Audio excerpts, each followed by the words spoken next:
Hi friends, दोस्तों जब भी हम इंग्लिश में लिखते या बोलते हैं कुछ तो एक जो सबसे बड़ी दिक्कत का सामना हमको करना पड़ सकता है वो है लंबे सेंटेंसेस का नहीं बना पाना। लंबे सेंटेंसेस जो हम नहीं बना पाते, इसलिए हम इंग्लिश में बिल्कुल फ्लुएंटली लोगों से कई बार ठीक से बात नहीं कर पाते, या एग्जाम में अगर कोई आंसर लिख रहे हैं तो हम ठीक से लिख नहीं पाते।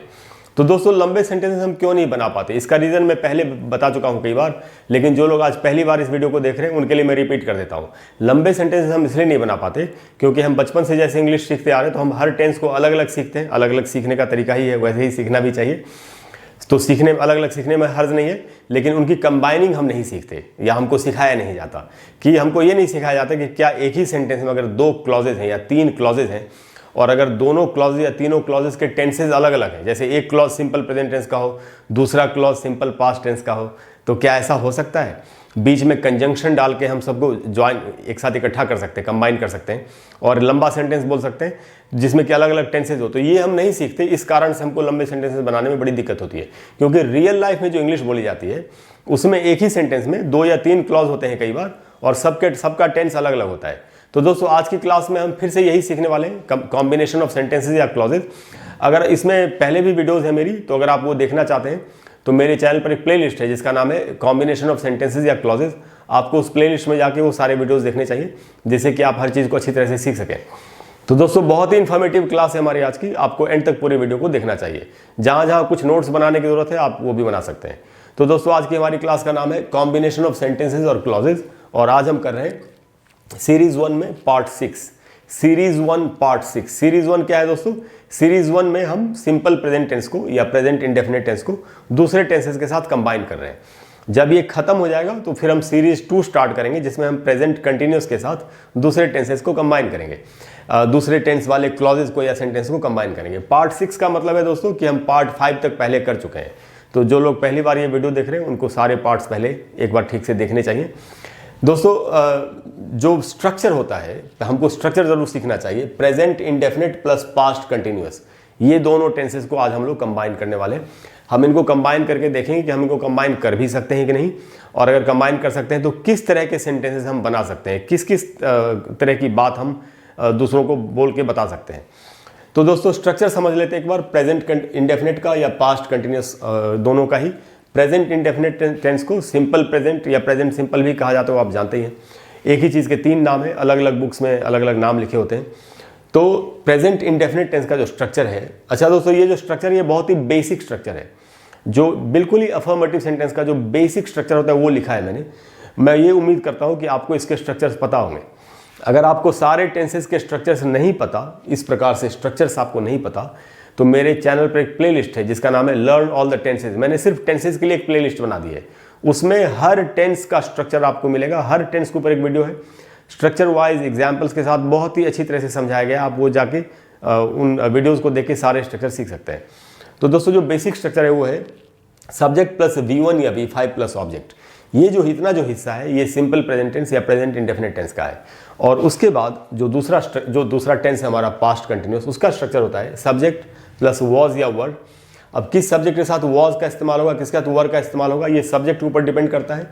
जनरली ही शी इट के साथ वॉज का इस्तेमाल होता है, बाकी आई वी यू एंड दे इनके साथ वर्ड का इस्तेमाल होता है। प्लस V4 का मतलब है दोस्तों वर्ब प्लस ING, जैसे डूइंग, स्लीपिंग, इस प्रकार से, प्लस ऑब्जेक्ट। अच्छा दोस्तों ये दोनों मैंने आपसे कहा कि ये दोनों बेसिक स्ट्रक्चर है। इन स्ट्रक्चर्स में हम कुछ चीज़ें ऐड भी कर सकते हैं, जैसे यहाँ सिंपल प्रेजेंट टेंस का भी या प्रेजेंट इंडेफिनिट टेंस का जो स्ट्रक्चर ऑब्जेक्ट पे खत्म हो रहा है, इसके बाद ऑब्जेक्ट के बाद भी अदर वर्ड्स के लिए भी जगह हो सकती है वहाँ पर। कई बार सेंटेंस में और भी वर्ड्स की रिक्वायरमेंट होती है, जैसे कोई प्रेपोजिशनल फ्रेज, जैसे इन द क्लासरूम, ये सब जोड़ना पड़ सकता है। एडवर्बियल फ्रेज, लास्ट नाइट, ऐसे जोड़ने की जरूरत पड़ सकती है। तो हर स्ट्रक्चर में ऑब्जेक्ट के बाद अदर वर्ड्स के लिए भी जगह रखनी चाहिए। मैं तो चूंकि हमारा तो फोकस आज है कि हम कैसे कंबाइन कर सकते हैं 2 टेंसेस को, इसीलिए मैंने सिर्फ एक बेसिक स्ट्रक्चर लिखा है। तो दोस्तों हम इनके एग्जाम्पल्स थोड़े से देखते हैं कि कैसे हम इन दोनों टेंसेस को कंबाइन कर भी सकते हैं कि नहीं, और किस प्रकार के सेंटेंसेस बोल सकते हैं। जैसे 2 लोग बात कर रहे हैं, कोई किसी को बता रहा है कि वो उसे पता है कि तुम क्या कर रहे थे। ऐसे हम कितना बोलते हैं रियल लाइफ में, अरे वो सब जानती है, उसको मालूम है कि तुम उसके बारे में क्या बोल रहे थे, उसको मालूम है या उसको पता है, ये सिंपल प्रेजेंट टेंस है। कि तुम क्या बोल रहे थे, ये पास्ट कंटिन्यूअस टेंस है। अब रियल लाइफ में हम ऐसे इंग्लिश बोलते हैं ना, लेकिन जब हम इंग्लिश की पढ़ाई करते हैं, टेंस की पढ़ाई करते हैं, तो क्या हम ऐसे सीखते हैं इंग्लिश? ऐसे नहीं सीखते ना, इसीलिए हम इंग्लिश नहीं बोल पाते। आपके मन में एक सवाल आता होगा कई बार कि मैंने तो सब सीख लिया फिर भी मैं इंग्लिश नहीं बोल पा रहा। रीज़न यही है, कंबाइनिंग नहीं सीखना बहुत बड़ा रीज़न है। इसीलिए मैंने जानबूझ के ये प्लेलिस्ट स्टार्ट की। मैं बरसों से इंग्लिश पढ़ा रहा हूँ, मुझे मालूम है कि इंग्लिश बोलने में क्या क्या प्रॉब्लम्स होती हैं। इसी के कारण मैं आपको हर तरह का सलूशन, समाधान देने की कोशिश कर रहा हूँ आपको। तो मेरी उस प्लेलिस्ट में कॉम्बिनेशन ऑफ सेंटेंसेज या क्लॉजेज, यही प्लेलिस्ट का नाम भी है, उसमें आपको ज़रूर ही सारे वीडियोस देखने चाहिए। और अभी तो उसमें बहुत सारे वीडियोस में भी और भी आगे पोस्ट करने वाला हूँ, तो आपको हर तरह का सेंटेंस अल्टीमेटली मिल ही जाएगा। तो यहाँ यही बात दोस्तों कैसे कही जा रही है, शी नोज वेरी वेल, वो बहुत अच्छी तरह से जानती है। अब ये जो है शी नोज वेरी वेल, इतना जो हिस्सा है ये सिंपल प्रेजेंट टेंस का है या प्रेजेंट इंडेफिनिट टेंस का है। शी सब्जेक्ट है, नोज जो है वो V5 है, शी नोज वेरी वेल। अच्छा दोस्तों, ये हम अभी सिर्फ ये हमको सीखना है कि कैसे एक टेंस को दूसरे टेंस के साथ कंबाइन करेंगे, एक क्लॉज को दूसरे क्लॉज के साथ जो जिनमें अलग अलग टेंस है उनको कंबाइन करेंगे। अभी सेंटेंस की हम एनालिसिस नहीं सीख रहे कि शी जो है वो कौन सा नंबर है, कौन सा पर्सन है, कौन सा जेंडर है, अभी मैं उसमें नहीं जा रहा।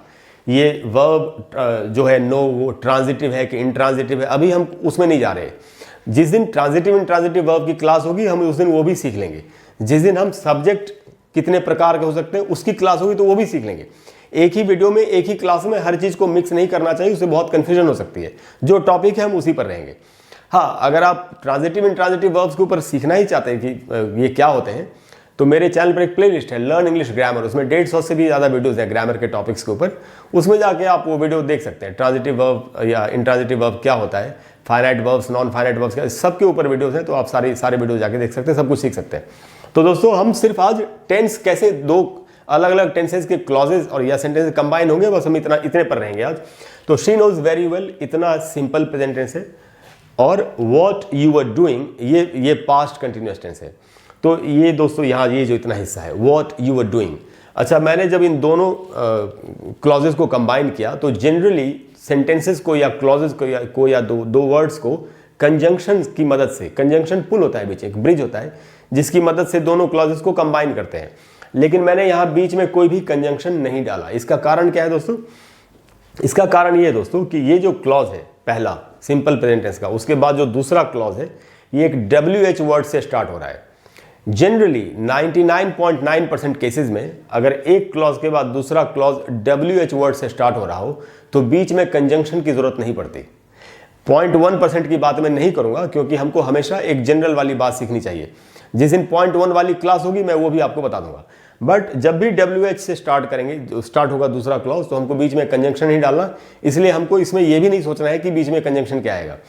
तो शी नोज वेरी वेल, उसको अच्छी तरह से पता है वॉट यू आर डूइंग, कि तुम क्या कर रहे थे। अब इसमें आगे और भी चीज़ें ऐड कर सकते, what you are doing yesterday, तुम कल क्या कर रहे थे। वो तो अगर सेंटेंस में रिक्वायरमेंट हो वैसी तो हम वैसे ही वर्ड्स जोड़ते चले जाएंगे। तो आपने देखा कैसे हमने सिंपल प्रेजेंट टेंस को यानी प्रेजेंट इंडेफिनिट टेंस को पास्ट कंटिन्यूअस के साथ कंबाइन किया और एक बात हमने बोल दी। दूसरा सेंटेंस देखते हैं। अब ये एक नेगेटिव सेंटेंस है, आई डू नॉट थिंक, मुझे ऐसा नहीं लगता, मैं ऐसा नहीं सोचता।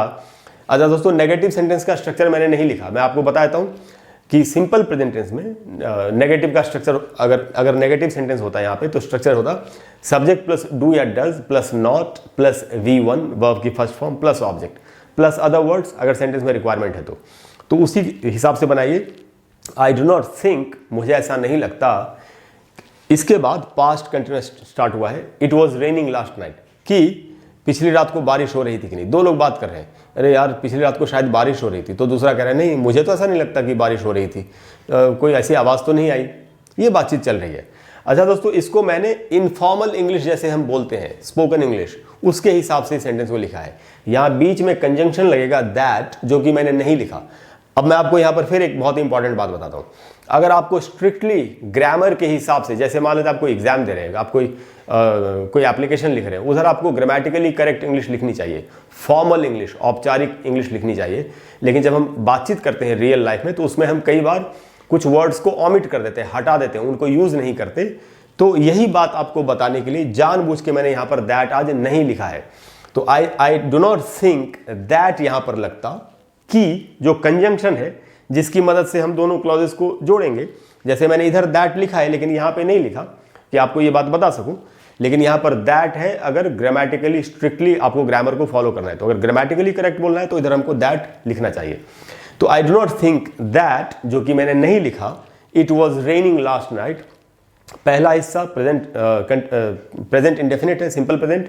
दूसरा हिस्सा पास्ट कंटिन्यूअस है, इसमें इट सब्जेक्ट है। इट वॉज रेनिंग, रेन हमारा वर्ब है जिसका V for rain plus ING मैंने इस्तेमाल किया। लास्ट नाइट एक एडवर्बियल फ्रेज है पास्ट टाइम का।